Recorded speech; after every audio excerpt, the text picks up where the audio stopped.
जय हिंद विद्यार्थी मित्रांनो, जिल्हा न्यायालय भरती प्रक्रिया जी आहे ती आता अंतिम टप्प्यावर येऊन पोहोचली आहे. म्हणजे बघा, शिपाई पद भरतीसाठी जे विद्यार्थी उमेदवार ज्यांनी चाळणी परीक्षा दिली, त्यानंतर त्याच्यात काही विद्यार्थी अपयशी ठरले, नंतर ते काही विद्यार्थी स्वच्छता चापल्य चाचणीत गेले. त्यांची काल जी झाली त्यांची स्वच्छता चापल्य चाचणी, त्याचा रिझल्ट काही डिस्ट्रिक्टवाल्यांनी लावण्यास सुरुवात केलेली आहे. काही डिस्ट्रिक्टची बाकी आहे. लवकरात लवकर 6 वाजेच्या आत किंवा 6 वाजेच्या आतच त्यांची लिस्ट पूर्ण पब्लिश व्हायला पाहिजे. म्हणजे विद्यार्थ्यांना जी इंटरव्ह्यू जी आहे शेड्यूल, ते विद्यार्थ्यांना व्यवस्थित मॅनेज करता यायला पाहिजे. विद्यार्थ्यांना आता काही विद्यार्थ्यांचे अभिनंदन आहे. भरपूर विद्यार्थी जे आहेत ते पात्र झाले आहेत इंटरव्ह्यूसाठी. आता इंटरव्ह्यूसाठी एकाच 3 इतके विद्यार्थी घेतलेले आहेत. मग विद्यार्थ्यांनो, त्या 3 विद्यार्थ्यांमधून एकाचं सिलेक्शन होणार आहे. मग ते एकाचं सिलेक्शन होण्यासाठी संपूर्ण विद्यार्थी जे आहेत महाराष्ट्राचे, जे पात्र उमेदवार आहेत, ते तयारी करताना दिसत आहेत. मग विद्यार्थ्यांनो, तुमच्यासाठी जी अर्हन स्टडी फॉरम आहे, त्यांनी विद्यार्थ्यांचे जे इंटरव्ह्यू आहे किंवा विद्यार्थ्यांनी इंटरव्ह्यूमध्ये काय केलं गेलं पाहिजे किंवा काय नाही केलं पाहिजे, असं प्रश्न आणि उत्तरे यांच्या फॉर्मॅटमध्ये आपण इंटरव्ह्यू जो आहे, डेमो इंटरव्ह्यू, तो आपण येथे एक सेट केलेला आहे. आणि नंबर ऑफ जे शिपाई आहेत, जे 2018मध्ये त्यांचं सिलेक्शन झालं, नंतर परत काही उच्च न्यायालयाचे जे शिपाई आहेत त्यांच्यासोबतसुद्धा आपण डिस्कशन केलं की त्यांचा इंटरव्ह्यू कसा झाला. कारण इंटरव्ह्यूबद्दल मी मागच्या 15 दिवसापासून त्या लोकांसोबत संवाद साधत आहे. त्या संवादापासूनच मी हा फॉर्मॅट तयार केला आहे आणि तुम्हाला याचा नक्कीच फायदा होईल. पण आपण जेव्हा डेमो इंटरव्ह्यू घेत आहे, तत्पूर्वी जे विद्यार्थी या चॅनलवर नवीन असतील त्यांनी चॅनलला सबस्क्राईब करायचं आहे. जे येणारी जी पदभरती आहे 11,600, त्याबद्दल तुम्हाला इम्पॉर्टंट अशी माहिती या चॅनलवर तुम्हाला मिळत असेल. तुम्हाला समजलंच असेल की आपण ऑथेंटिक अशी जी इन्फॉर्मेशन आहे ती देतो आणि त्या मुलांना त्याचा फायदा होताना दिसत आहे. मग विद्यार्थ्यांनो, जे विद्यार्थ्यांना व्हिडिओ आवडला त्यांनी या व्हिडिओला लाईक करायचं आहे. मग आता आपण सुरुवात करूयात की जिल्हा न्यायालय डेमो इंटरव्ह्यू प्रश्न आणि उत्तरे फॉर्मॅटमध्ये आपण याचा सुरुवात करणार आहोत. मग विद्यार्थ्यांनो बघा, जेव्हा आपण विद्यार्थी जे असतात, आता विद्यार्थ्यांचा जो आपला इंटरव्ह्यू आहे त्यांचा तो शेड्यूल झालेला आहे. त्यांना काहीतरी डेट दिली असेल आणि त्या डेटवर त्यांना जायचं आहे किंवा विद्यार्थ्यांना उद्यासुद्धा जायचं आहे. मग विद्यार्थ्यांना तुम्ही पॅनिक होऊ नका. त्या एकाच 3 विद्यार्थ्यांमध्ये तुम्ही एक सिलेक्शन घ्यायचं आहे. तुम्ही या गोष्टीचे एवढं मोटिवेशन असा तुम्ही की तुमचं सिलेक्शन झालंच पाहिजे.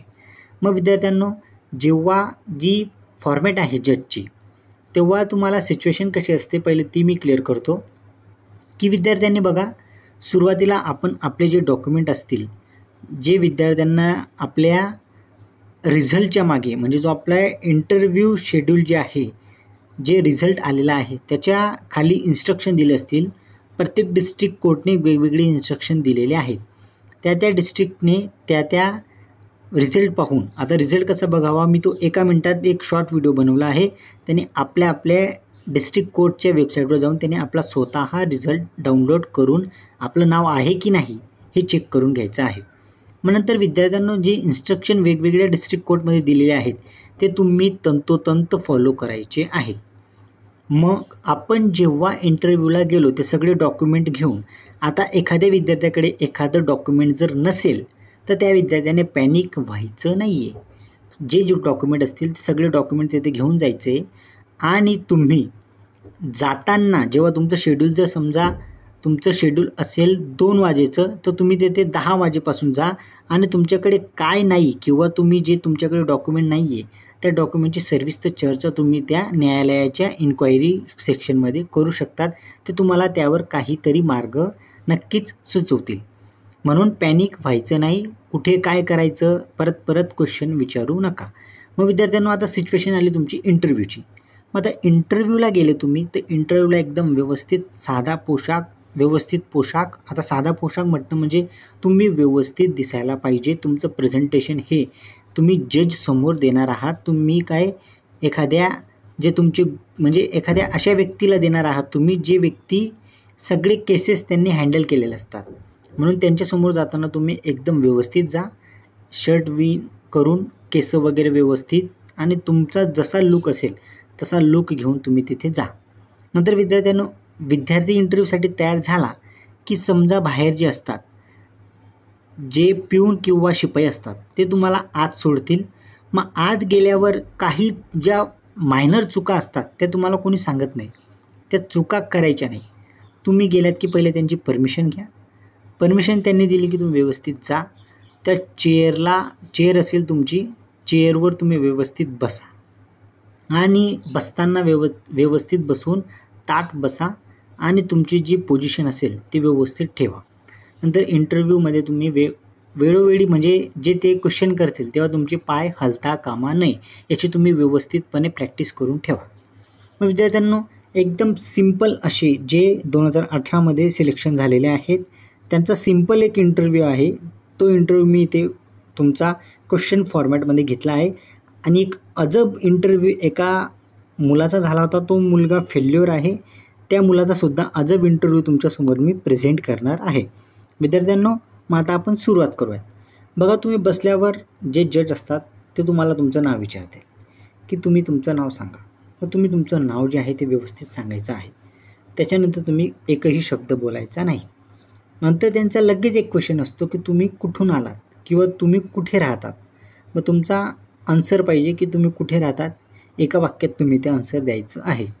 मग त्यांचा लगेच नेक्स्ट क्वेश्चन असतो की तुमचे वडील काय करतात. म्हणजे बघा, पहिले 2 क्वेश्चन असतील तुमच्या रिलेटेड, नंतर तिसरा क्वेश्चन असेल तुमच्या फॅमिली रिलेटेड. मग आता तुमच्या फॅमिली रिलेटेड जे असेल ते तुम्ही व्यवस्थित सांगा. ज्या विद्यार्थ्यांचे वडील नसतील त्यांनी सांगायचं की सर, माझे वडील सध्या हयात नाही आहे, माझी आई काम करते, किंवा जे तुमची सिच्युएशन असेल ते तुम्ही व्यवस्थित एक्सप्लेन करायचं आहे. मग नंतर आपले एज्युकेशनबद्दल सांगा. त्यांना तुमचा अर्ज त्यांच्याकडे आहे, मात्र तरीही ते तुम्ही किती खोटं बोलतात किंवा तुम्ही त्या अर्जामध्ये काय नमूद केलं आहे ते चेक करण्यासाठी ते तुमचं एज्युकेशन विचारू शकतात. मग ज्या विद्यार्थ्यांनी जे अर्ज आहे त्या अर्जात जे नमूद केलं आहे ते एज्युकेशन सांगायचं आहे. आणि अर्जाच्या नंतर जे तुम्हाला वाटत असेल की तुम्ही ग्रॅज्युएशन केलं असेल किंवा तुम्ही LLB असेल किंवा काही असेल तुमचं, ते एज्युकेशन तुम्ही सांगायचं आहे. आणि तुम्ही जे त्यानंतर ते जे क्वेश्चन करतील तुम्हाला की तुमचं एज्युकेशन जे आहे ते उच्च एज्युकेशन असेल. म्हणजे मित्रांनो, जेव्हा तुम्ही तुमचं एज्युकेशन सांगताना कुठलीही गडबड करायची नाही. कारण काही विद्यार्थ्यांनी 7th बेसवर होती, त्यांनी फक्त 12थचंच मार्कशीट त्यांनी टाकलेलं आहे, ग्रॅज्युएशनचं टाकलेलं नाही आहेत. म्हणून त्यांनी व्यवस्थित सांगायचं आहे की सर, मी आता सध्या ग्रॅज्युएशन करत आहे, किंवा जर तुमचं ग्रॅज्युएशन कंप्लीट झालं असेल तर तुमचं ग्रॅज्युएशन कंप्लीट झालं आहे असं तिथे व्यवस्थित सांगा. मग विद्यार्थ्यांनो, त्यांचा नेक्स्ट क्वेश्चन असतो तुमच्या एज्युकेशनबद्दल. ज्या विद्यार्थ्याने कमी एज्युकेशन घेतलं असेल त्याला क्वेश्चन करणार नाही, मात्र ज्या विद्यार्थ्याने हायर एज्युकेशन घेतलं असेल त्याला क्वेश्चन येतील. मग विद्यार्थ्यांनो, तुम्ही ते व्यवस्थितपणे तुमचा जो क्वेश्चनचं आन्सर असेल त्या फॉर्मॅटमध्ये तुम्ही तयार करायचं आहे. मग तुमचा नेक्स्ट जो क्वेश्चन असेल तो असेल, आपण सध्या काय करतात. मग समजा तुम्ही जर अनएम्प्लॉयमेंट असाल तर तुम्ही व्यवस्थित सांगा की सर, मी सध्या अनएम्प्लॉयमेंट आहे, पण मी जे काम मला मिळतं ते मी काम करत असतो. फॉर एक्झाम्पल, सर, सध्या मी आता कुठेतरी सिक्युरिटी गार्डमध्ये मी आता कार्यरत आहे, किंवा सर, मी कुठेतरी कंपनीमध्ये जातो, किंवा सर, मी आता सध्या माझा हा व्यवसाय सुरू आहे. किंवा कोणी असेल एजंट, किंवा कोणी काय असेल, किंवा कोणी कोर्टात जाऊन काहीतरी त्यांचं काम असेल ते करत असतील सेतूमध्ये, किंवा कोणाचा फॉर्म भरणे. असं व्यवस्थितपणे तुमचं जे काम तुम्ही करत असाल ते व्यवस्थितपणे तुम्ही सांगायचं आहे. मग नंतर विद्यार्थ्यांनो, जे मेन क्वेश्चन जे असतात तुमचे, ज्यावर तुमचं सिलेक्शन डिपेंड असतं, ते म्हणजे तुम्ही जे क्वेश्चनचे आन्सर देत आहात ते क्वेश्चनची ऑथेंटिकिटी किती आहे. म्हणजे बघा, जेव्हा ते क्वेश्चन विचारतात आता आपण हा जो फॉर्मॅट घेतला आहे हा एक सिम्पल फॉर्मॅट आहे की तुम्हाला पहिले तुमचं नाव, कुठून आलात, आईवडील काय करतात, एज्युकेशनबद्दल सांगा आणि आपण सध्या काय करतात. हे क्वेश्चनचे आन्सर तुम्ही व्यवस्थित फॉर्मॅटमध्ये तयार करून ठेवा. ही तुमची सुरुवात असेल. हे जे क्वेश्चन आहेत हे क्वेश्चन मला 2018चे जे शिपाई आहेत त्यांनी सर्वांनीच सांगितलं की आम्हाला सुरुवात जी आहे ती आमची अशीच झाली. नंतरचे जे क्वेश्चन असतात म्हणजे तुमचे कोणाचे 8 मिनिट इंटरव्ह्यू चालला, कोणाचा 7 मिनिटं चालला, कोणाचा 10 मिनिट चालला, तर कुणाचा फक्त 5 मिनिटच इंटरव्ह्यू चाललेला होता. असे मला भरपूर शिपाई मिळाले. त्यांनी त्यांचा इंटरव्ह्यूमध्ये इंट्रोडक्शन सांगताना त्यांनी मला हे जे क्वेश्चन आहेत हे क्वेश्चन त्यांनी मला वारंवार सांगण्याचा प्रयत्न केला की सर मला त्यांनी ते प्रथम आपल्याला व्यवस्थित आपण सेट व्हावं बसून, म्हणून ते आपल्याला नाव विचारतात, आपली फॅमिलीबद्दल विचारतात. आणि समजा आपण फॅमिलीबद्दल जर असं वेगळं म्हणजे जे मुलं आता त्यांनी विचारलं की तुमचे वडील काय करतात. समजा एक फॉर एक्झाम्पल एक विद्यार्थी होता, त्याचे वडील म्हणजे त्यांचे वडील जे होते ते एक्सपायर झाले होते, म्हणजे ते वारले होते. मग त्याने सांगितलं की सर माझे वडील हयात नाही आहेत किंवा माझे वडील एक्सपायर झालेले आहेत. मग त्यांनी लगेच क्वेश्चन केला पुढचा की मग तुमच्या घरामध्ये जो कमवता आहे किंवा जो मोठा व्यक्ती आहे, करता आहे, तो कोण आहे. म्हणजे बघा क्वेश्चनची त्यांची जी डिफिकल्टी आहे, जे तुम्ही आन्सर देतात त्याच्या रिलेटेड कुठला क्वेश्चन तयार होत आहे का, अशी तयारी तुम्ही करायची आहे. म्हणजे तुम्हाला समजतं आहे का की एज्युकेशनबद्दल आता दुसरं एक्झाम्पल सांगतो मी तुम्हाला एका शिपाईचं, की त्या शिपाईने जे आहे ते फक्त 10वी नापास होता तो, ठीक आहे, 10वी नापास होता, त्याचं एजसुद्धा जास्त होतं.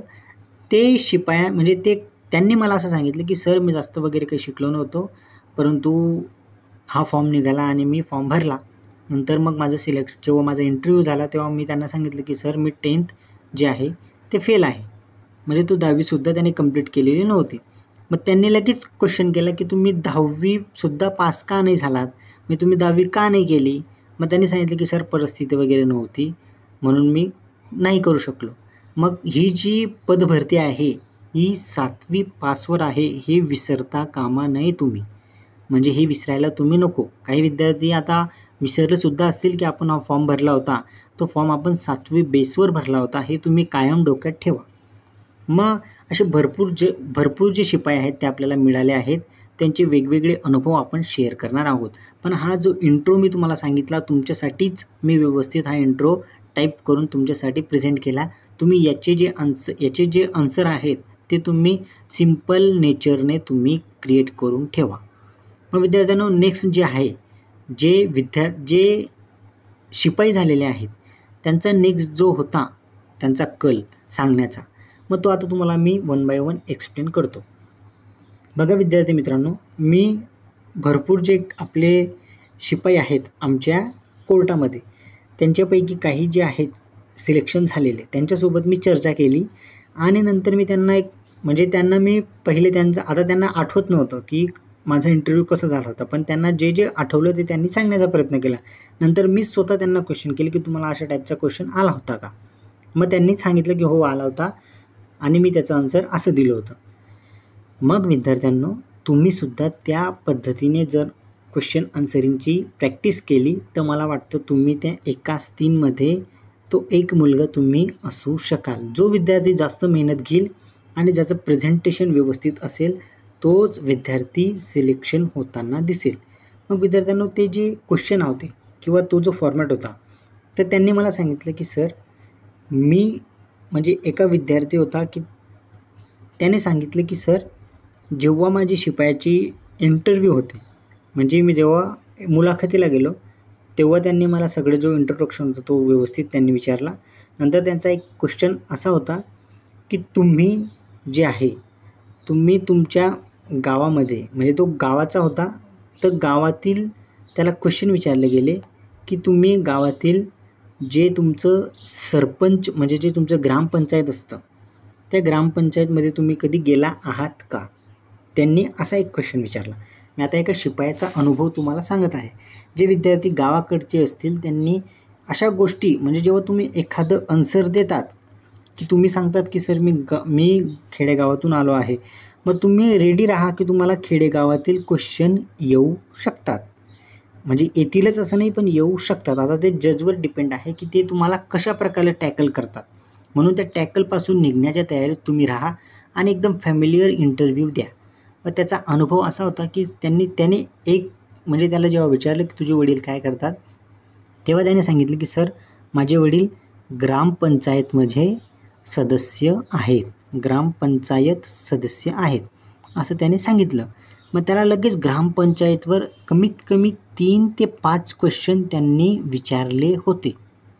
तुम्हाला समजते जेव्हा तुम्ही एखादा इंटरव्ह्यूची तयारी कशी करायची. तर आता बघा, एखादा विद्यार्थी असेल, त्याने त्याचं नाव सांगितलं, नंतर त्याने त्याच्या गावाचं नाव सांगितलं. आता समजा जर जे गाव असेल त्यांचं, ते जर एखादं आपण म्हणू शकतो की समजा ते एखादं तीर्थक्षेत्र असू शकतं किंवा समजा ते एखादं फेमस गाव असू शकतं की तिथे काहीतरी फेमस असेल, त्या गावा रिलेटेड लगेच त्याला 1-2 क्वेश्चन येऊ शकतात. नंतर तिसरं म्हणजे त्याच्या फॅमिलीमध्ये जे कोणी काम करत असतील, ते कामाबद्दल जे आहे त्यांचे वडील, त्याबद्दलसुद्धा त्यांना क्वेश्चन येऊ शकतो. म्हणजे समजा उदाहरणार्थ एखादा जो व्यक्ती असेल, त्याचे वडील समजा गव्हर्मेंट सर्वंट असतील आणि समजा ते कुठेतरी समजा ते असतील तुमचे गव्हर्मेंट सर्वंट, आपण घेऊयात की समजा त्याचे वडील असतील शिक्षक. समजा त्याचे वडील असतील शिक्षक, आपण उदाहरण घेतोय, शिक्षक असतील, मग शिक्षकावर क्वेश्चन येणं अपेक्षित आहे. म्हणजे अशी तुम्ही तयारी ठेवा. मग त्या विद्यार्थ्याचा अनुभव घेताना त्याने जेव्हा सांगितलं की सर ग्रामपंचायतबद्दल मला 3-4 क्वेश्चन आले की तुम्ही ग्रामपंचायतमध्ये गेला आहात का, ग्रामपंचायत जी असते त्याच्यात कशी जी ग्रामसभा असते ती किती महिन्यातून होते, असे क्वेश्चन त्याला आलेले होते. मग नंतर एका शिपायासोबत मी बोललो, तेव्हा त्याची जी इंटरव्ह्यू होती ती एकदम सिम्पल झाली होती. त्यांनी सांगितलं की सर काही हार्ड क्वेश्चन वगैरे विचारत नाही, परंतु आपण जेव्हा आपलं आन्सर देतो तेव्हा जर आपल्याला एखादी गोष्ट येत नसेल तर आपण त्यांना असं बोलावं की, कारण तो विद्यार्थी जो होता तो विद्यार्थी त्यांना नाही सर मला माहीत नाही असे आन्सर देत होता. पण त्याने सांगितलं की सर असे जे आन्सर आहेत ते द्यावे नको, म्हणून आपण नकारचे आन्सर जे आहेत ते तयार करून ठेवावे. त्यांना सांगायचं की सर क्षमा असावी, याबद्दल मला माहीत नाही. किंवा आता हे एक सांगितलं गेलं, त्यानंतर दुसरं, सर याबद्दल मला कृपया सर, जर समजा तुम्हाला त्यांचा क्वेश्चन जर समजला नसेल तर सर कृपया करून सर तुम्ही तुमचा क्वेश्चन परत एकदा सांगू शकाल का, असं त्यांना व्यवस्थित विचारायचं आहे. म्हणजे त्यांना असं वाटायला हवं की तुम्ही परमिशन घेऊनच त्यांच्यासोबत चर्चा करत आहात. नकारसुद्धा व्यवस्थित द्यायचा आहे की क्षमा असावी सर मला याबद्दल माहीत नाही. आणि जर जेव्हा त्यांनी तुम्हाला हसून एका शिपायाचा तर इंटरव्ह्यू असा झाला होता, तो फेल्युअर आहे. त्याने मला सांगितलं की सर जेव्हा मी इंटरव्ह्यूला गेलो तेव्हा ते माझ्याकडे लक्षच देत नव्हते. म्हणजे तो बसला, नंतर 2-1 क्वेश्चन त्याला विचारले आणि ते एकमेकांमध्येच ते चर्चा करायला लागले. जे त्याच्यासोबत जे घेत होते इंटरव्ह्यू त्यांनी लक्षच दिलं नाही माझ्याकडे. मग त्यांनी थोड्या वेळानंतर 2-1 मिनिटानंतर त्यांनी माझ्याकडे लक्ष दिलं आणि मला जे क्वेश्चन विचारायचे त्याचं आन्सर ते ऐकत नव्हते. म्हणजे समजलं तुम्हाला. म्हणजे याचा अर्थ असं विद्यार्थ्यांनो, जर तुमचं प्रेझेंटेशन त्यांना जर व्यवस्थित वाटलं नाही तर ते तुम्हाला इग्नोरसुद्धा करू शकतात. तो विद्यार्थी फेल्युअर आहे. त्याने सांगितलं की कदाचित मला त्यांच्या अपेक्षेनुसार मला तेथे प्रेझेंट होता आलं नसेल, म्हणून त्यांनी असं केलं असावं.